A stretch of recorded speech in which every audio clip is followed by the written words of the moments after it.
Ladies and gentlemen, after a week off, the 504 core is back. All right, let's get down to it. Thoughts, reactions. LSU, Alabama. Tigers coming up 14 points short. Jaden Daniels leaves the game with a concussion. Zach, what happened? I was in Tuscaloosa and kind of just getting the chance to soak it all in, man. That's the best atmosphere in college football that I've been around so far. It's high praise, but Yeah. man, that was spectacular.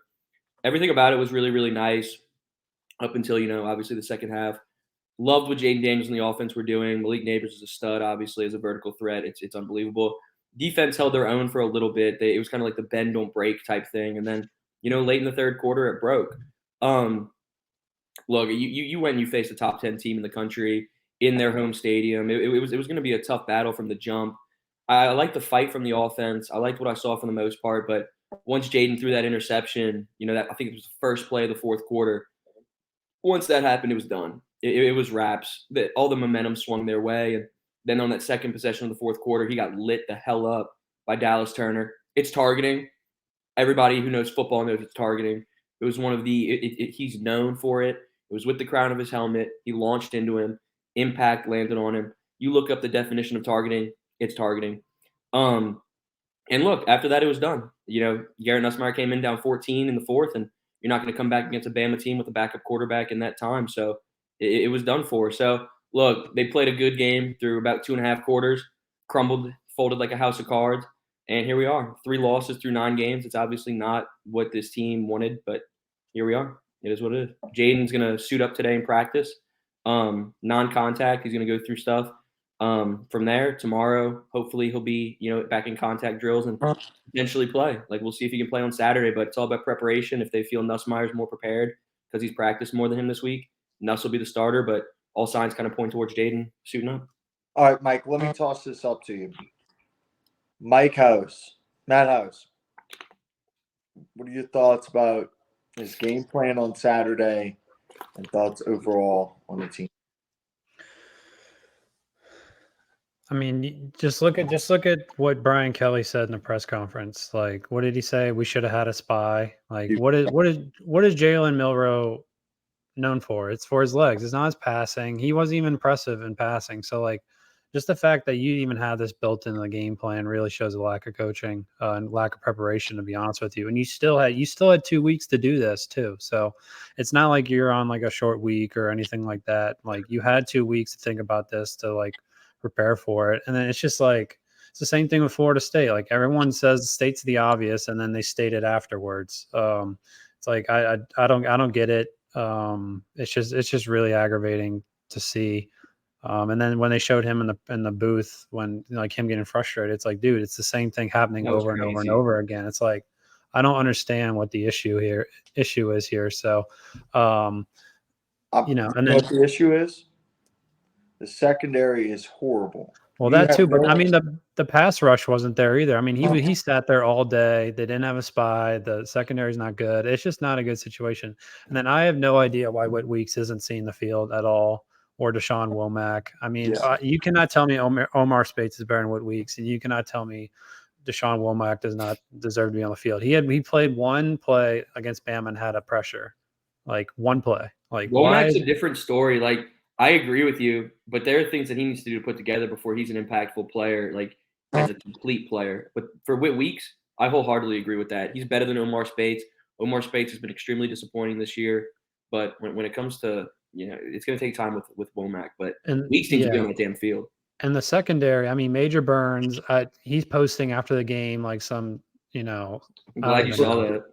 I'm like, what are you doing, bro? He had so many missed tackles. He might have made one play the entire game, and he takes a screenshot of it. What a name for a defensive back. Burns, yeah. Major Burns is crazy. Not just Burns. Major Burns. Yeah, it just wasn't good. Sage Ryan, Brian Kelly said he's the best tackle on the team. If that's true, I'm really concerned. He's not. He wasn't good at all. Just inconsistency. I mean, people can say, "Oh, the defense got better," but I mean, they played a terrible Auburn team at home, and they played Army. So, you can say what you want. It just wasn't very impressive. I mean, I know LSU fans are pretty unrealistic with expectations at times. But I mean, this falls in the realm of being realistic. So I think it's almost time to look at other replacements for the time being. What about you, Corey? The defense is so good last year at Matt House. I thought they. So here's the thing. I thought they overachieved last year. I think they are obviously underachieving a lot this year. So we'll see. They need to get recruits at cornerback in the secondary. That's the one thing they've been lacking. They need to get talent in that secondary. Now, I don't mean stopgap talent and going to get an Alexander from Southeastern. I feel like the secondary is far behind. And that kind of limits like the pressures, like because you can't send a lot of pressures because you don't trust your cornerbacks and your safeties one-on-one. That limits your game plan and play call. Exactly. With that, because you don't trust your secondary to understand and switch on crossing routes and just it. When you have a bad secondary, really remember the Saints defense, how bad it was previous to Marshawn Lattimore. It was horrible. When you get Marshawn Lattimore, you get a lockdown cornerback. It makes your defense so much easier to call. It opens up so many different things. So with Matt House, I'm gonna give him another year, to be honest, or at least an offseason in the first 4 games of next year to try to solve this. The Alabama game, man, disappointing. That hit with Jaden Daniels, it should have been targeting. I think that was obvious. It sucks because LSU has probably the best trio in college football between Daniels, Neighbors, and Thomas right now, and you have 3 losses. It is disappointing, but it is year 2 under Brian Kelly. LSU fans need to calm down. It's just like overachieving last year fucked you so badly. Like beating Alabama, Kelly said it himself, like beating Alabama helps from a recruiting perspective. Obviously, that 2023 class was fantastic last year. But overachieving in general just screws you for this year because it's a national championship, college football playoff or bust, and obviously you lose 3 games. It's not the standard out here. So, look, I think they have a long way to go, in my opinion, especially on defense. Yeah. But giving Matt House another year, I don't disagree with that. I don't disagree with it just because you were so good last year and he wasn't given, the talent pool that it takes to be successful in the SEC. But I'm intrigued to see what they end up doing. I mean, you gotta look at. Go ahead. Go ahead, Corey. Oh, okay. I was gonna say, just like look. You can give him another year, but if a better option, like if an Aranda or a Jim Leonard pops up, Aranda would be crazy. That'd be crazy, dude. You got to consider all options. You're not going into this offseason like, oh yeah, Matt House is definitely our guy. I mean, if there are better options out there, like you take a long, hard look at it and evaluate it. I would not go into this offseason thinking Matt House is the clear-cut guy. So, that would be my take on that. But does he deserve it? I don't know. He's kind of responsible for recruiting as well. So, yeah. I mean, the recruiting class does have some players coming in. Yeah. Zack would be able to touch more upon that, but how fast can you develop them? Yeah, that's another thing. They need a D-line coach. They don't even have a D-line coach either. So, I mean, that sucks. I mean, that's not on them. They had a really good one that went to he went to the NFL, correct? Mitch Marcane. Yeah. Real quick, random thought about college football. I am so ready for the 12-team playoff. It's gonna change the game. It is, and like you're sitting there, and I'm looking over here, and like this year, I think would be perfect because you got about 10 teams that potentially, or 8 teams who can win national championship, from Alabama, Oregon, Texas, all sitting there at 6, 7, 8, right? Mm-hmm. All just sitting there. Washington at 5, and then obviously the top 4. Even Ole Miss kind of sitting there, man. I am so ready for it. I am so ready for it as I spill my drink. I'm ready for chaos. Tell me this, though, Corey, if you can hear me. What do you think about the whole James Madison situation, like them trying to become bowl eligible and shit? Because if it was a 12-team playoff, they're in. So, what do you think about that situation? Well, they wouldn't be in. They're not the highest ranked group of 5 team. What, would it be like SMU or Tulane? Yeah, it would be Tulane. Tulane's the highest ranked Somebody was trying to tell me the other day that SMU's the best Group of 5 team, and I was like, "What the fuck?" Wait, who said that? So this guy that I was talking to at we You know what? were at the facility. I'm not gonna disagree with him. A lot of Tulane fans are scared of SMU right now. Damn. Okay. I'm serious. SMU, the last 6 weeks of the season, has been on a tear, killing teams. So wait, even though hypothetically Tulane, let's say they end the season as the top, they end the season as the top Group of 5 team from a ranking perspective. James Madison still wouldn't be in there. They only take one. Only one. Only you have a Group of 5. Hello. Oh, Fresno. Froze. But anyways, James Madison should be bowl eligible. NCAA needs to get off of their high horse and stop being a dick. Agreed. What else you got, Mike? I was gonna say game predictions for Florida for you. Just anything you're looking out for specifically. Yeah, dude. I'm looking to see if Jaden Daniels is going to suit up and play. Because if he does, I think LSU covers 14, the spread. If he doesn't, then I don't think they cover, but they win. Like, at the end of the day, I think LSU wins that game. It's really just a matter of by how much. I don't think Graham Mertz is a horrible quarterback. I think he gets a bad rap. He's a game manager. He does what he's asked of day in and day out. His stats don't jump off the page, but he's just, like I said, like a game manager. He just gets it done to a degree. They run the ball well. LSU doesn't have Mekhi Wingo, so I kind of want to see how they can run that inside zone on LSU. But at the end of the day, LSU wins that game. It's just a matter of by how many and who suits up at quarterback. We'll really just judge that. You got a lot of faith in Nuss Bus? Yes. I don't know, man. I like Garrett Nussmeier. I think he's good. Later on, once we finish the season, we'll talk because I wouldn't be surprised if LSU goes and tries to get a quarterback in the transfer portal to kind of push him a little bit harder. But I have faith in Nussmeier. I don't think the Florida defense is all that talented. I think he could get it done if he needs to. I think Nussmeier. I think Jaden Daniels is going to end up starting this game though, so it's kind of hypothetical. I agree with everything Zack said. Yeah, go get Michael Pratt. Huh? Go get Michael Pratt. I'm hearing Pratt is going to the NFL draft. I don't think that's they tried that last offseason.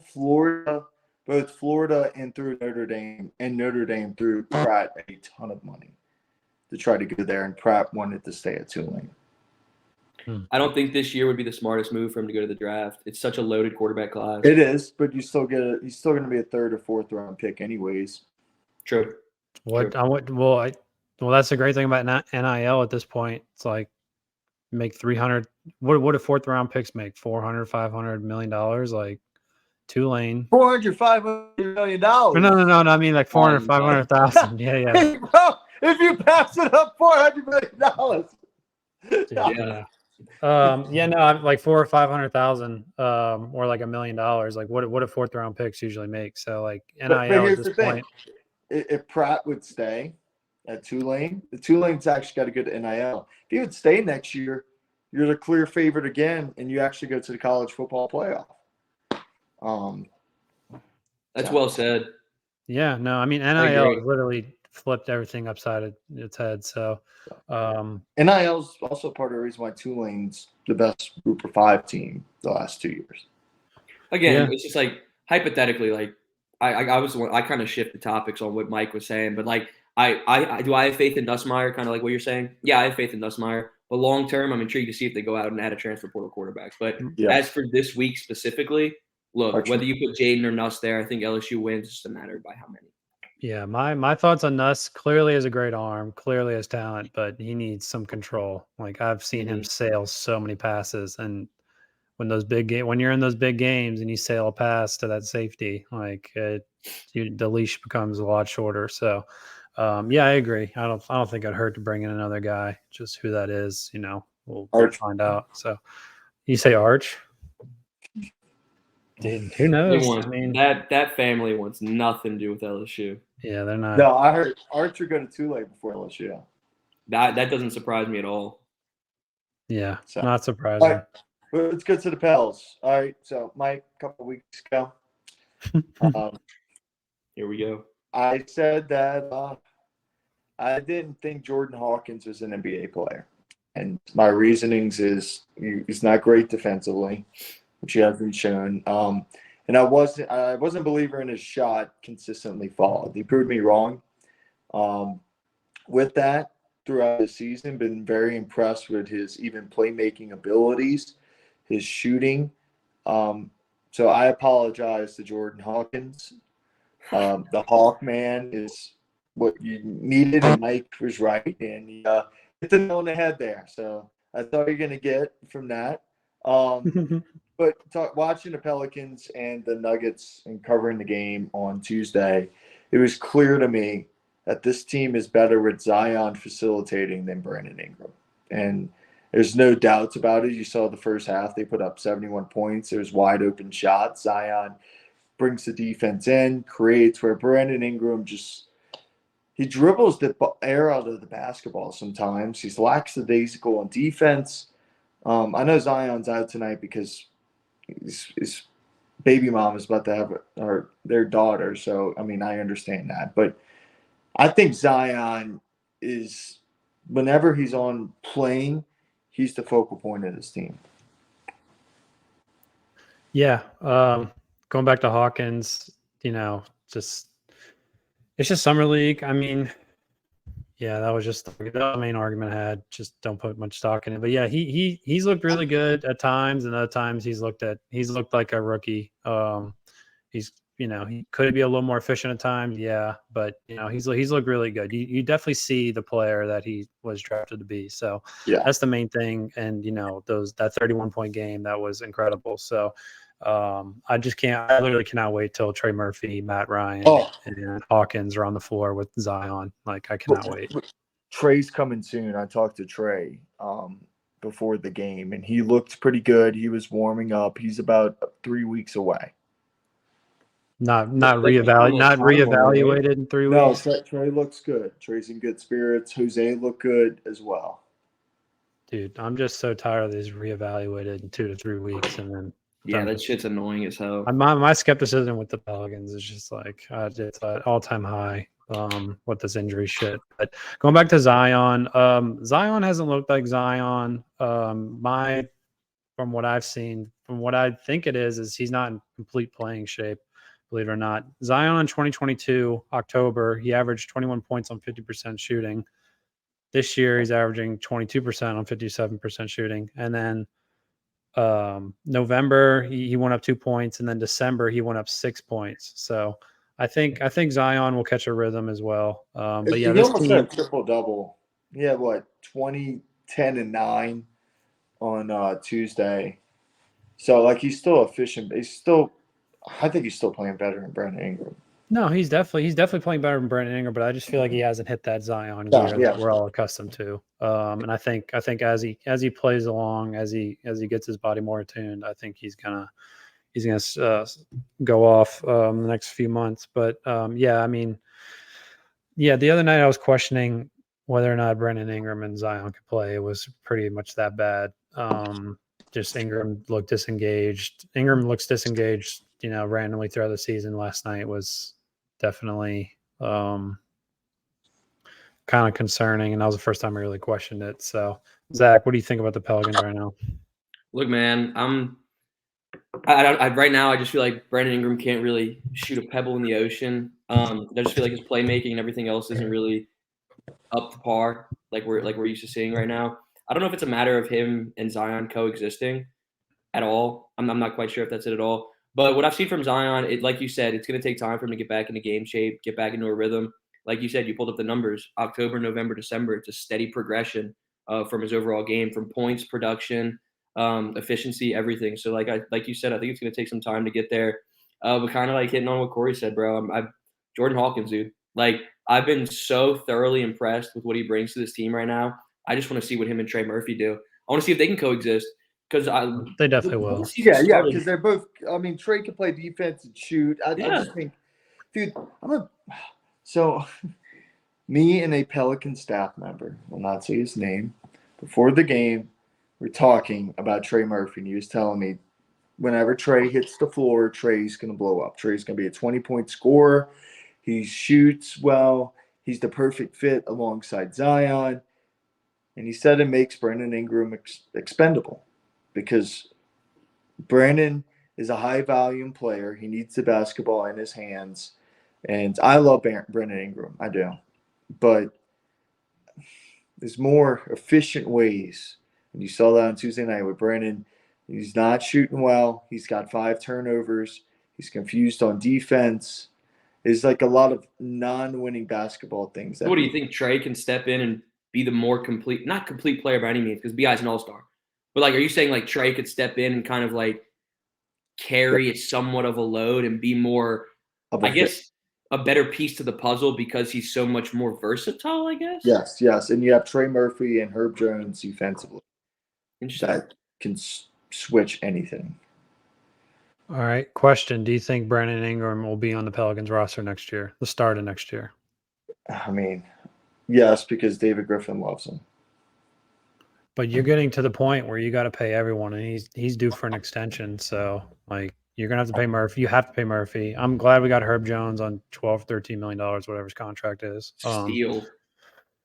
Yeah, I mean, at some point, I mean, McCollum's this is the first of his 3 remaining years, I'm pretty sure. So he's like 33 million, 30 million.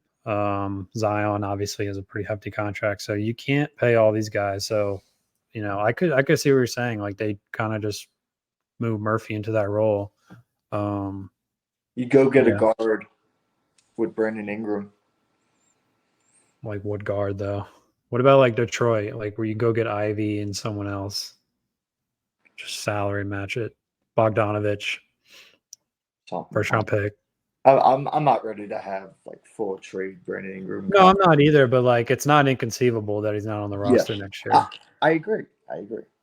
Yeah. No, I mean the NBA is so fluid too. Like 1 year makes a total difference. Yeah, it's insane. Like even I was watching like a replay of like the Pelicans or like highlights or whatever. Oh no, it was Devontae Graham when he made that like full court shot against OKC, and I saw like all those guys were mobbing him. There's like 6 guys that aren't even on the fucking roster right now for the Pelicans. So it's just you know, it's been crazy. But like since then, most of the roster stayed the same with this team. Since that playoff run 2.5 years, like it's been a while. Like with Jonas, CJ, Jose, Brandon, Zion, Trey Murphy, Herb Jones. I mean, they've kept the core together. Yeah, but I mean, like I was talking about, like there was like Jackson Hayes, Josh Richardson, Devontae Graham, and then a couple. Or no, what I don't know. They're just like constantly rotating these guys out. But yeah, no, I mean they've kept their core together, and I think that's just kind of figuring it out. These guys are all really young, so you can kind of just filter them out and see who fits and not and whatnot. So, yeah, I'm just going to end it by saying if Herb Jones doesn't make first team all defense, I'm going to riot. No, he's been incredible. Herb's phenomenal. Besides CJ, he's taking a step. Also, CJ, his collapsed lung isn't as bad as 2 years ago when he had to miss 16 games because of it. They expect him to miss a week or 2. So make it 2.5. Yeah. Well, CJ comes back sooner than the other people, but yeah, you know, I mean, you're 4-3 tonight. You play. If you win tonight, you fight. Like it's not a bad start to this. I'm not bitching. No, you just got to limp along and be like, you just got because I mean half your fucking roster's out, so yeah, you pretty much have to limp along and just be like competitive. So yeah, and you know, like in years past, we started 1-7, 2-8, and that's just a hard hole to come out of. 4-3, man. You're the 5 seed right now. Nobody cares right now in November, but like, I'm not complaining. Yeah. Also, to end on this as well, Zach can also probably want to touch on this. Yeah, I'm officially out on Kyra Lewis. I gotta find a snippet from 2 weeks ago. Like we don't need to have a conversation on this. I think we're all out on Kyra Lewis. No, I mean I called my broker, sold my Kyra Lewis stock. It's literally I'm off. He sucks. He sucks. Dude, yeah, he's only good with speed and he can't shoot. Anytime he shoots, I'm just like Jesus. His off-ball defense is okay, but other than that, it's not very good. So yeah, I'm officially second best defender on the team now. Huh? Second best defender on the team. Who? Dyson Daniels. I love Dyson Daniels, dude. Like I know, like all his numbers don't jump off the page. I just think he can be so good. And I know people hate thinking about the long-term game, but God damn it, Oh, dude, I yeah, think he could be dude. so good. NBA fans are just so impatient. Well, how old is Dyson Daniels? Like 21? 20, 21. 20. But, like, He the needs to last get a thing I'm going shot, to say, though. Mike, about the Pels is, like, I really think that the James Borrego hire is going to pay off so well come later in the year when Trey's back on the floor, Jordan Hawkins, you have all these shooters. He spreads the floor so well, and I feel like it's going to allow Zion to be kind of not point Zion per se, but it's going to open up the floor and allow him to drive and kick and get kind of tallied way more assists. That hire, dude, I love that shit. I think it's going to pay off so much in the long haul. All right, y'all want to go talk Saints? Let's do it. The first place New Orleans Saints. First place, winning record for the first time since 2020 Week 17. The black and gold are in first place. Yes, I know it ain't. Is it actually the first time since? Yes, Zach. Yes, it is. First time since Drew Brees, since they won the division in 2020. The black and gold are in first place. Sole possession. They beat the Chicago Bears and needed 4 turnovers to do so. But you know what? We're sitting here, 2 straight wins. It's been This team's I feel like this is going to be I think they could get to 10 wins. Just keep using Taysom Hill. That's all I'm going to say. If you use Taysom Hill, you win. I think, what is he, 17-1 when you give Taysom 7 or more touches. That's an insane stat. I think it might be 18-1 now, but yeah, same thing. Paulson Adebo has been incredible. That was a Paulson Adebo game, by the way. Yeah. No, I could be really negative with the Saints right now. I mean, beating a 2-6 team with 4 turnovers by only 7 at home, not that impressive to me. But we talked about that though, dude. Like we said that when we were talking the other day about it. It was like we had chances we just didn't capitalize on our opportunities. Like we sucked, but we beat a shitty team. Like it was a shitty win. You won. A win's a win. Like a win's a win. Okay, yeah, you win, but like just the way Saints fans react, I'm just like I was not that impressed with them. If you get 4 or 5 turns, was it 4 or 5? 4. Yeah, the announcer said 5 after the game. I was like, wait a second. But yeah, no, 3 by Adebo and 1 by Marcus May. Yeah, no, I mean, I just don't think Dennis Allen's the guy. I think it's kind of a wasted tank year for the Saints, considering how much QB depth. You're gonna win a division, probably. Yeah, but I mean, such a shitty division. It's like a participation trophy. The division sucks. The QBs you're gonna play are just abysmal. Like it's literally on a silver platter for Dennis Allen, and it's yeah, I think we're just delaying the inevitable. I mean, that's all. That's really my thoughts on the Saints. So, they're gonna hover around 6 to 8 wins for the next 2 or 3 years and just prolong this. They're like a sick dog, dude. Just put the fucking thing down and start over. Go down to the shelter and do something else. I want to do this though with you, Mike. I want you to damn, what a crazy analogy. Dude, tell me the Saints aren't like we're the oldest team in the NFL. I agree. But we're here. No one wants to admit it. We're here. We're in first place, man. We're at the midway point. Anything can happen in January. We're at the midway point. Listen. Like, since we're kind of near that midway point of the season, I want to get both of your MVP, most improved, and player who you think can kind of burst on the scene towards the back end of the season. Both Saints-wise? Saints-wise. All right, MVP. I mean, most improved, Paulson Adebo. MVP. Granderson. Taysom Hill. Granderson or Taysom, yeah. Granderson's been our best player this year. Yeah, I agree with that. You could say Granderson most improved too with Paulson Adebo. And then what's the last one? Player who you think can burst on the scene to end the year. Brzee. Yeah. I'm going to say Chris Olave, since he had such a shitty start to the season and he started to pick it up a little bit. Dude, he still looks slightly disengaged. I don't know what it is. Like, man, every time he drops the pass, just play the sound. Dude, he just seems so emotional. Like, I don't know what it is. But he's a great receiver, but there's something slightly off. Yeah. What about you, Zach? MVP is Carl Granderson for me. I'm just so glad that we paid him when we did. Like, I'm not going to say it's a steal of a deal, but it is. It is. It kind of is. He's been fantastic. Most improved, Debo.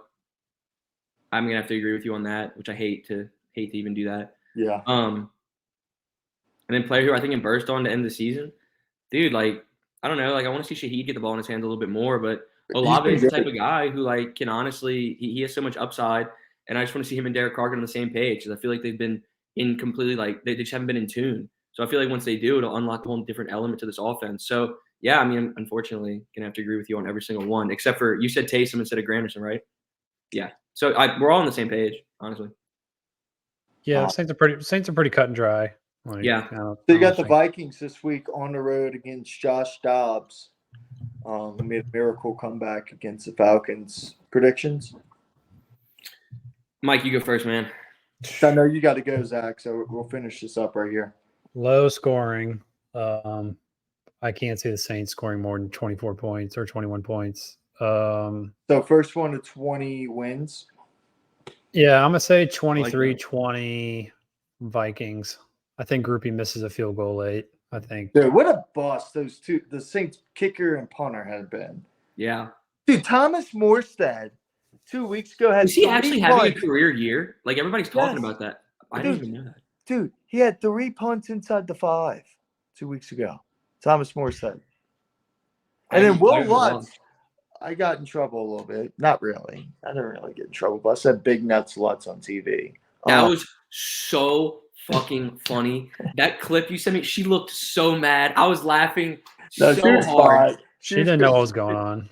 She was like, man, I can't believe you said it, but she was fine. But Will Lutz, he missed like 1 field goal in his last 14, 15 attempts, and that was because 1 was blocked. Yeah. He's been great. Yeah. No, they've miscalculated. I mean, they just didn't want to pay. They saw Groupie's leg, and they're like, oh, okay. And they didn't want to pay Lutz's whatever salary it was. So that's all that was. But yeah, no, they gotta find a new punter too. Headley has not been that impressive. He's been average at best. 24-20 Saints. Oh, you think Saints got it? You're not confident in Dobbs? No, I think that was some heroic shit. I don't know if that's no tape on them with those receivers or that offense.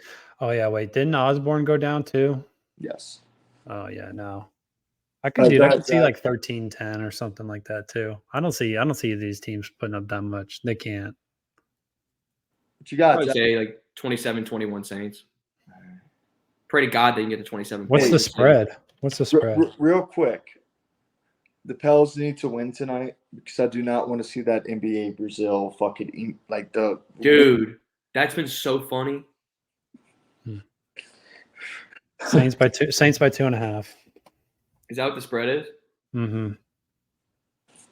Yeah, I don't know. I would not. Betting the Saints is not a smart move. You got to be insane to do that. You don't. Yeah, I couldn't do that. I have to do it first. I have to do a survivor pick. I was going to pick him last week, but I was like, nah, I'm not doing this to myself. So just do Saints Giants if you got to pick the Saints. Giants might be the worst team ever. But yeah, all right. Let's wrap it up with any best bets on anything going on with that. This week I have nothing. I haven't even looked at the books. I'd like to be a homer and say something about LSU, but I can't say anything until I know who's suiting up at quarterback. What's the biggest game this week? College? Yeah, is there any good games? I think it's a pretty low. Michigan, Penn State for sure. That's a good one. Dude, bro, why do they put these big games at 11 a.m.? Like, do they not want the crowd? The Big Ten and the Pac-12, they love putting them at 11. Bro, why? Like, you don't want your crowd to be hammered and hostile? Like, come on. It's not the schools, it's the networks. But USC Oregon's a pretty big one. Yeah. I still think Oregon wins the Pac-12. It's a 15-point spread. You think USC covers that? Dude, Oregon's good defensively, and people don't realize that. Yeah, you were talking about them to be like a sneaky team to make the college – not sneaky team, but like a team that is college football playoff worthy. And I was like, you're kind of right. Ole Miss, Georgia. It's another one. That'll be a freaking good-ass game. Tennessee, Missouri. I didn't even realize Missouri is 14. Utah, Washington. Yeah, I mean, nothing crazy, but they're pretty good games. By far, Tennessee beats Missouri. Is that a hot take? I don't even know the spread. Yeah, I mean, it's basically a pick 'em. Interesting. Yeah, there's they're good games, but there's not like an elite game other than Michigan, Penn State. So can Kentucky cover 10.5? That's the real question. Facts. But all right, I'm about to have to hop off, guys. I gotta get All on the right. road. We'll appreciate y'all for joining another episode of the 5044 podcast. Big week of sports in South Louisiana. Also, the Tulane Green Wave are leading the college football playoff. Don't forget, your Greenies are still the best team in Louisiana. That's it. See y'all later and have a good week.